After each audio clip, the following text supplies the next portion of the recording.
She spent 6 years dusting crops after the Air Force blamed her for a pilot's death. Then 3 black SUVs showed up asking about a call sign that hadn't existed in 6 years, because 2 F-22s had just vanished the same way she almost did. What she remembers next might save 2 lives.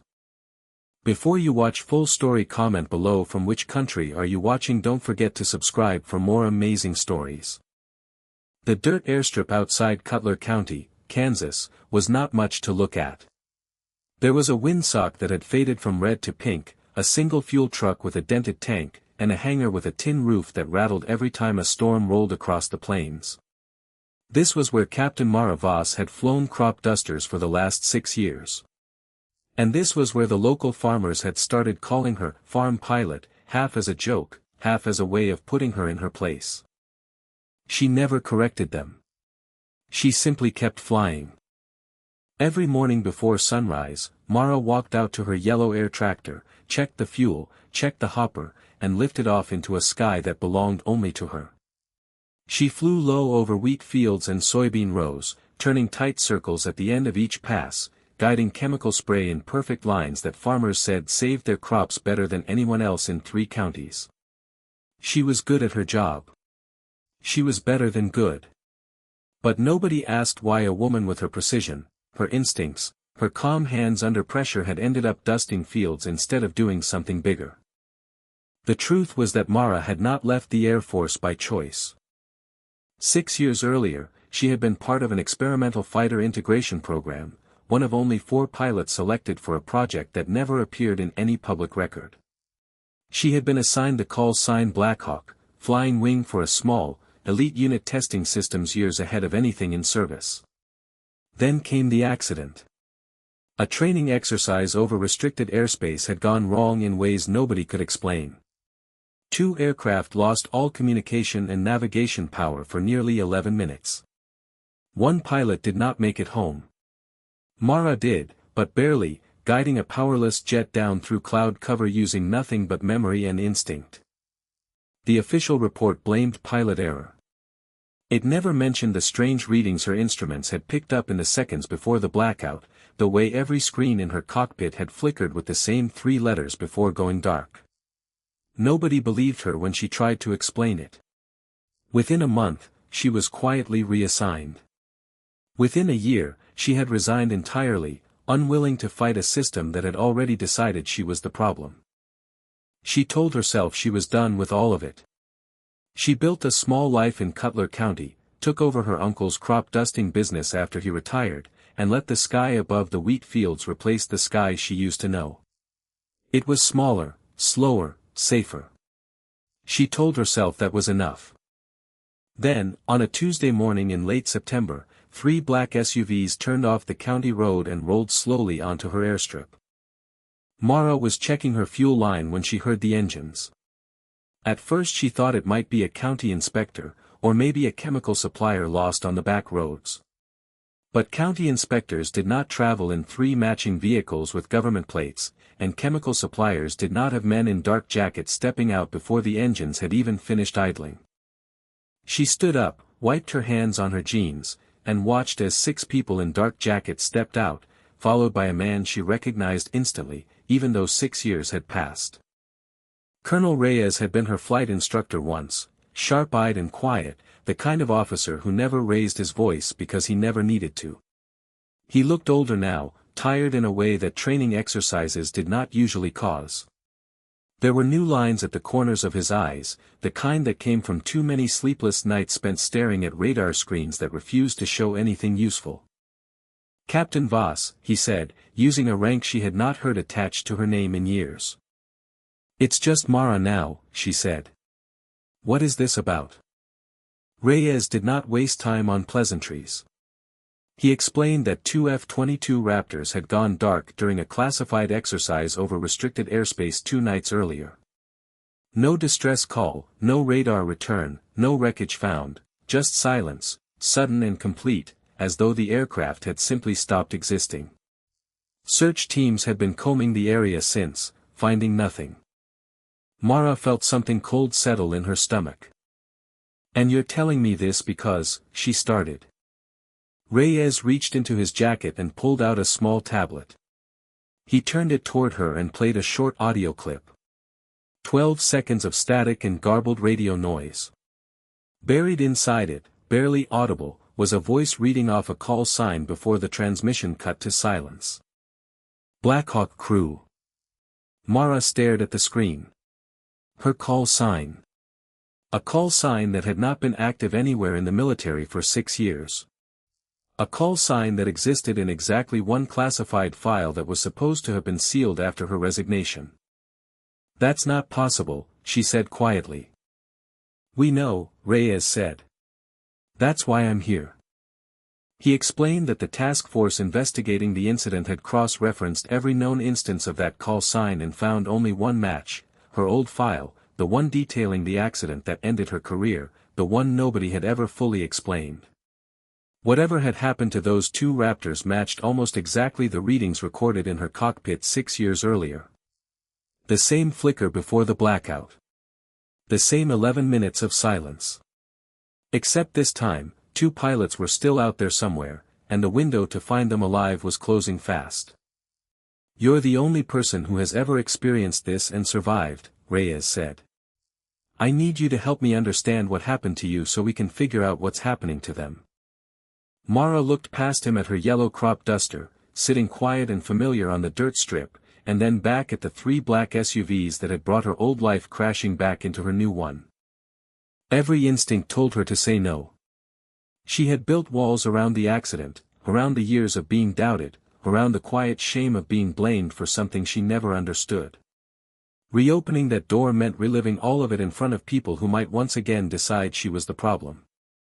I can't, she said. I'm not that pilot anymore. Reyes did not argue. He simply said, there are 2 people up there right now who might not make it home unless someone figures this out. I know I have no right to ask you this. But I'm asking anyway. Mara thought about the pilot who had not made it home 6 years ago. About the years she had spent wondering if she could have done something differently. About the silence that had followed her ever since, quiet and patient, waiting in the back of her mind every time she closed her eyes. She thought about 2 more pilots out there right now, staring into the same silence she remembered too well. Give me an hour, she said. That evening, Mara sat across from Reyes and a small group of engineers in a hastily assembled command trailer parked at the edge of her airstrip. Cables ran across the dirt floor connecting laptops to a satellite uplink. A whiteboard leaned against one wall, covered in half-erased diagrams that meant nothing to her yet. They walked her through everything they knew, which was very little. The Raptors had been flying a joint exercise testing new communication systems when both aircraft lost all power simultaneously despite being separated by nearly 40 miles. No debris had been found. No emergency beacons had activated. It was as though the planes, and the men flying them, had simply been switched off. Mara asked to see her old file, the one from her own accident. Reyes hesitated, then handed it over. She read through pages she had never been allowed to see before. Technical readouts showing the exact moment her systems failed. The specific frequency spike that had preceded the blackout. And buried in a footnote nobody had ever explained to her, a note that the same frequency had been detected once before, years earlier, during an unrelated test flight that had also ended in a still unexplained loss of control. This has happened before, Mara said. Long before me. We think so, one of the engineers admitted. Her name tag read Dr. Patel, and she looked like she hadn't slept in 2 days. But we've never had a survivor talk us through what it actually feels like from the inside. Every other case ended in silence, permanently. Mara closed her eyes for a moment, remembering the strange flicker across her instrument panel. The sudden and total loss of every system at once, as though her aircraft had simply forgotten how to function. The 11 minutes of falling through cloud cover with no power, no radio, nothing but her own hands and the memory of every simulator run she had ever completed. I didn't fix it, she said slowly. I just flew through it. I used dead reckoning, old instincts, muscle memory. I got low enough that the terrain gave me visual reference again. And somewhere around minute 9, my systems just came back online, like nothing had happened. 9 minutes, Reyes repeated. The Raptors have already passed that mark. Nearly 40 hours ago. The room went quiet. Mara understood what that meant. If her experience was any guide, the pilots should have regained control long ago. The fact that they had not meant something about this event was different. Worse. Or perhaps simply larger than anything that had happened to her. I want to fly, Mara said. Reyes studied her for a long moment. You haven't flown anything faster than a crop duster in 6 years. Then you'd better find me a good instructor, she said. Because I'm the only person who's ever come back from that silence, and I'm not letting 2 more pilots become another sealed file nobody talks about. What followed was the fastest and strangest week of Mara's life.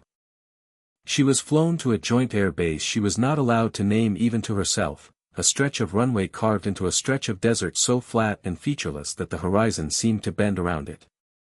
The first morning, standing in front of a hangar full of aircraft that looked nothing like the trainers she remembered, she felt something close to panic. 6 years was a long time. The instrument panels alone had changed twice over since she'd last sat in a cockpit built for speed rather than spray booms.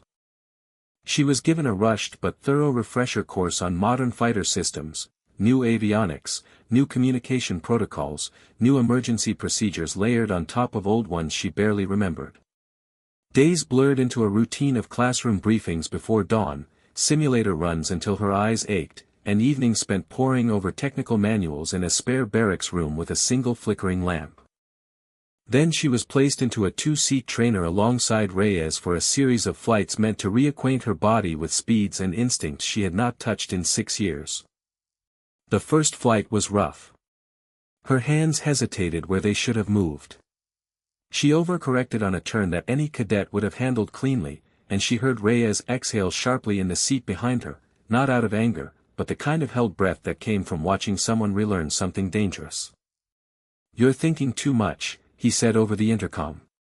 You used to fly like the aircraft was an extension of your own arm. Stop calculating. Remember. By the second flight, something in her began to loosen. The stick felt less like a foreign object and more like an old friend she hadn't spoken to in years but still understood without words.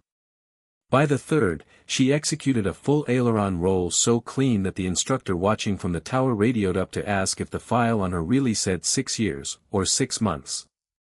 It came back faster than she expected. Her hands remembered even when her mind doubted. There were quieter moments too, evenings when she sat alone on the tarmac after the last flight of the day, watching the sun drop behind the hangars, thinking about the wheat fields back in Cutler County and whether they'd be fine without her for a few more days. She thought about her uncle, who had taught her to fly on a machine half as fast and twice as forgiving as anything she was training in now, and wondered what he would have said if he'd seen her here. By the 4th day, instructors who had questioned why a crop duster pilot was in their program stopped questioning and started watching her with quiet respect instead. Word travels fast on a small base, and word was that the woman they'd nicknamed, the farmer, out of some mix of curiosity and condescension flew like she'd never left. There was a moment, on the 5th night, when Mara almost walked away from the whole thing. She had returned to her barracks room after a debrief that ran long, her body aching in ways she had forgotten a cockpit could make it ache, and she had sat on the edge of the bed staring at her own hands. They were steady. They had been steady in the air that day, steady through a simulated engine-out procedure that had rattled 2 younger pilots badly enough that they'd needed a break before trying again. But steady hands did not erase 6 years of being told her instincts could not be trusted. Some nights the old doubt crept back in quietly, disguised as exhaustion, and she had to talk herself through it the same way she talked herself through a rough approach in bad weather, one step at a time, no shortcuts, no assumptions. She called her uncle that night, more out of habit than anything else. He didn't ask where she was or what she was doing, because he'd learned a long time ago not to ask questions she couldn't answer. He just told her the soybean fields 2 properties over were finally starting to green up after the dry spell, and that the Hendersons' hired hand had nearly put a truck through their fence trying to avoid a coyote. It was such an ordinary conversation that Mara found herself laughing for the first time in days, and something in her chest unclenched just enough to let her sleep. The next morning, she flew better than she had all week. Dr. Patel and her team, meanwhile, worked around the clock trying to make sense of the frequency spike. They pulled records from 3 other unexplained incidents buried across decades of military archives, cross-referencing flight paths, atmospheric conditions, even solar activity, looking for a pattern that refused to reveal itself. Every theory they built collapsed under its own weight within a day. It wasn't sabotage. It wasn't a known weapons system. It wasn't weather. Whatever it was, it didn't behave like anything on record. On the 6th day, Mara sat in on one of their briefings and asked a question that made the room go quiet. What if it's not trying to hurt anyone? Dr. Patel frowned. The instruments fail completely. The aircraft go dark. People have died. One person, Mara said. 6 years ago. Everyone else came back, eventually, on their own, once their systems restarted. What if it's not an attack? What if it's some kind of test? A filter. Nobody had an answer for that. But nobody dismissed it either. On the 7th day, search teams finally located a faint thermal signature deep in a canyon region inside the restricted zone, consistent with 2 aircraft resting powerless but intact on the ground. No survivors had been confirmed. Communication attempts had failed. The area was considered too electromagnetically unstable for a standard rescue approach.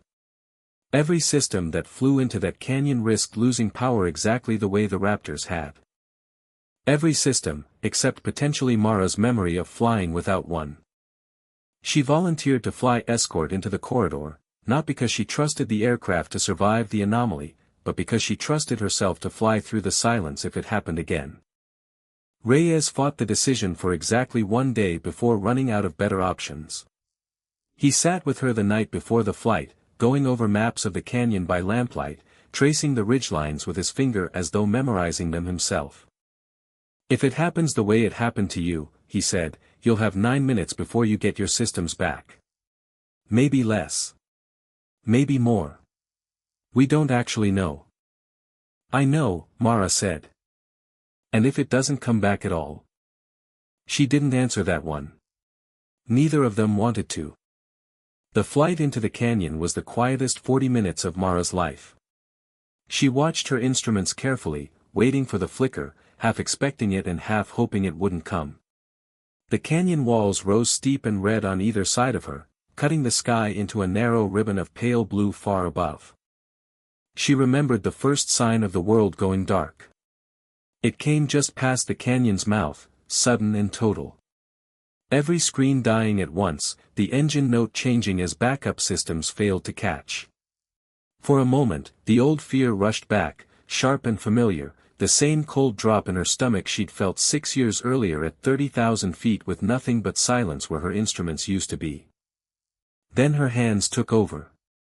She flew the same way she had flown 6 years earlier, using the shape of the canyon walls, the angle of the fading light, and a memory of terrain maps she had studied 100 times that week. She held her altitude by feel, adjusted for wind by instinct, and did not let herself think about anything except the next 30 seconds, and then the next 30 after that. Somewhere in the silence, she thought she understood something the engineers had missed. This was not a malfunction. It was closer to a kind of test, a filter that only let through pilots who could function without depending entirely on their machines. 9 minutes in, her systems flickered back to life. 10 minutes in, she spotted both Raptors resting on a wide stone shelf below, their canopies intact, their pilots visible and moving inside the cockpits, alive, but clearly shaken after nearly 2 days trapped in silence with failing life support and no way to call for help.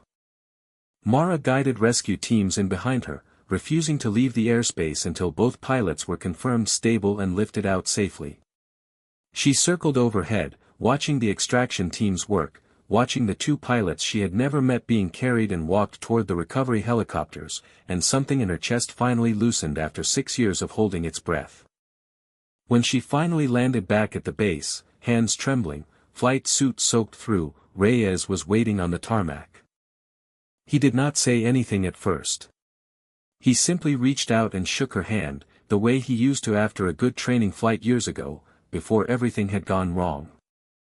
2 days later, once the rescued pilots had been cleared by medical and given time to rest, Mara was allowed to visit them in the recovery ward. They were younger than she expected, a man named Ortiz who couldn't have been more than 28, and a woman named Callahan who kept glancing at the window every few minutes as though checking that the sky was still there. Both of them looked at Mara the way she imagined she must have looked at the flight surgeons who'd examined her 6 years earlier, grateful, but also faintly haunted, as though they weren't sure yet how to carry what had happened to them. "They told us a crop duster pilot flew into that canyon after us," Ortiz said, half a question. "Something like that," Mara said. Callahan studied her for a long moment. "Did it feel like it was watching you? While it was dark?" Mara hesitated, because nobody had asked her that question in exactly those words before, not Reyes, not the engineers, not the panel of officers who had once decided her account wasn't worth believing. "Yes," she said finally. "The whole time." Something passed between the three of them then, quiet and unspoken, the particular understanding shared by people who had all stared into the same silence and come back changed by it. Mara stayed another hour, mostly listening, and when she finally left, Callahan caught her wrist gently at the door. "Nobody's going to call this pilot error, are they?" Callahan asked. "Not this time," Mara said. "I'll make sure of it." In the weeks that followed, the task force quietly rewrote the record of what had happened to Mara 6 years earlier, finally acknowledging what she had always known, that the accident had not been her fault, that the same unexplained phenomenon had likely caused it, and that her survival, once dismissed as luck, had in fact been skill nobody had bothered to properly study. The two rescued pilots gave statements that matched her own account almost exactly, the flicker, the sudden dark, the long silence, and underneath it all, a strange sense that something out there had been watching to see what they would do next. Neither of them could explain it any better than that.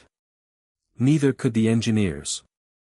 Dr. Patel's team continued their work long after Mara had gone home, chasing a phenomenon that refused to explain itself, filing reports that would likely sit in the same sealed archive her own file once had.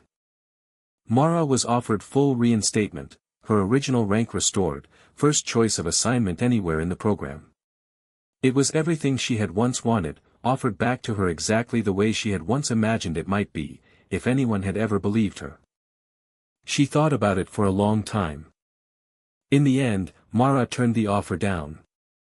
Not because she did not want to fly fast aircraft again, but because she had realized something important during those quiet minutes in the canyon. She did not need a title or a call sign to know what she was capable of. She had already proven it to herself twice now, in the exact moments when everything else had gone dark and only her own hands remained. She asked for one thing instead. She asked that the truth be written down properly, filed correctly, and made available to any future pilot who might one day need to understand what she now understood, that sometimes the most advanced systems in the world were not enough, and that the pilots who trained themselves to function without them were the ones who came home. Reyes agreed. The file was corrected. Her name was cleared, fully and permanently, for anyone who ever cared to look. Then Mara flew home to Cutler County, back to her yellow crop duster, back to the dirt strip and the tin-roofed hangar that rattled in the wind. The locals still called her farm pilot. She still did not correct them. But every so often now, a formation of fighters passed high overhead on a training run through the open Kansas sky. And for just a moment, before continuing on their way, they dipped their wings. She would look up from the cockpit of her old yellow plane, hands still resting on the throttle, and watch them go. She never waved back. She didn't need to. Some things were understood without a single word passing between the ground and the sky, the way two pilots who had once flown through the same silence would always recognize each other, whether they ever spoke of it again or not. And on the mornings when the wheat fields lay still and gold under the early light, and the windsock hung limp against a windless sky, Mara sometimes thought about the canyon, about the 9 minutes of nothing, about the strange 3 letters that had once flickered across her dying instruments. She still did not know what they meant. She suspected she might never know. But she had stopped needing an answer. She had learned, in the end, that some silences were not meant to be explained, only survived. And she had survived hers twice now, with nothing but her own 2 hands and the sky she had never really stopped belonging to. She checked her fuel line, climbed into the cockpit, and lifted off into the morning, just as she had every day for 6 years, and just as she would for however many mornings came after. The wheat field stretched out gold and endless beneath her wings. Somewhere far above, out of sight, the sky she used to know was still there, waiting, the way it always had been. But for now, this smaller sky, the one over Cutler County, was enough. It had always been enough. She had simply needed 6 years, 1 canyon, and 11 minutes of silence to remember that the choice had always been hers to make. Reyes called her once a month after that, always on a Sunday evening, always with some new detail from the investigation that still hadn't produced a real answer. Dr. Patel's team had expanded their search into archives going back decades, uncovering 4 more cases that fit the same pattern, all buried under different names, different justifications, different official explanations that didn't hold up under close reading. None of the pilots involved had ever been publicly credited with surviving something the military itself couldn't explain. Mara's file was the first to be corrected. It would not be the last. She never asked to see the later reports. She had made her peace with not knowing, and she found she meant it more each time Reyes offered and she declined. There was a kind of freedom in that decision that surprised her, the freedom of a question she had chosen to stop chasing, rather than one that had simply given up on being answered. Word got around Cutler County eventually, the way it always did in small places.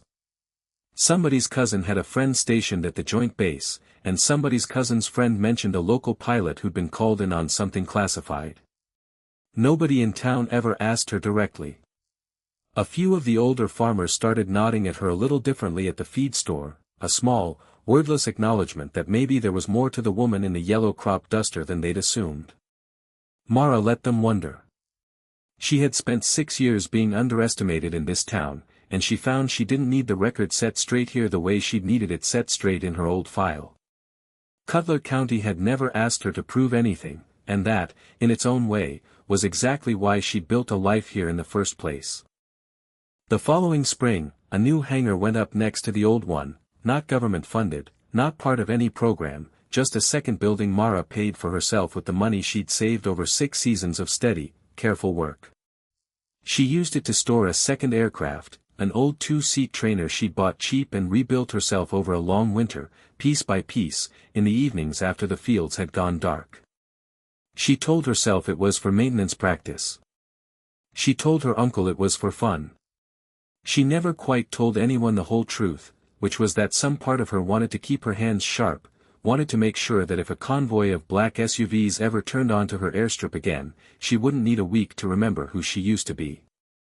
Sometimes, on clear evenings, she took the trainer up alone, climbing higher than the crop duster ever went, watching Cutler County shrink beneath her into neat green squares stitched together by dirt roads. She never pushed the aircraft to its limits. She didn't need to. It was enough just to feel the old shape of speed again, to remind her hands what they already knew, before bringing it back down gently onto the same dirt strip where she'd started. And every so often, usually without warning, a formation of fighters would cut across the sky on some training run far from any base she could name, high enough that they were barely more than glints of light against the blue. She would shade her eyes and watch them pass, and almost always, just before they vanished over the horizon, they dipped their wings, once, briefly, like a whispered word passed between people who understood each other without needing to speak. She never told anyone in town what it meant. She wasn't sure she could have explained it even if she tried. It was simply a message from one sky to another, carried across 6 years and 1 canyon and 11 minutes of silence that had once nearly cost her everything, and had ended up giving her back more than she'd ever expected to have again. The locals still called her farm pilot. She still didn't correct them. But now, when she heard it, she smiled.